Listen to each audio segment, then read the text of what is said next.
El grupo aragonés V Ultravioleta ha presentado su segundo EP en el Aula Mirador del Centro de Historia de Zaragoza. El disco Humanos será escuchado por primera vez en concierto en la Sala López el viernes a las 9 de la noche.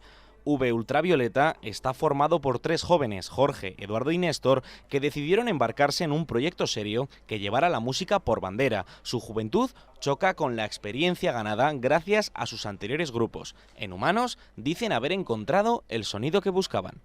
EP que creo que en el que hemos conseguido de alguna manera ya pulir nuestro sonido y encontrar el sonido violeta, que nos gusta llamarlo. El mundo de V Ultravioleta corre a toda velocidad y es que el grupo saca su segundo disco en menos de un año, en el que han tenido conciertos, rodajes y aventuras, como la que protagonizaron al asaltar el tranvía con su música un lunes a las 7 de la mañana.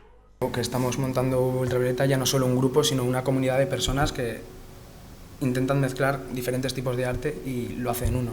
Y eso es algo muy importante y que hemos descubierto. Junto a la productora musical Musicaso, V Ultravioleta pretende seguir dando que hablar y por ello este jueves recorrerá con su música y un piano de cola las calles zaragozanas desde la Plaza Aragón hasta la Sala López, donde será el concierto.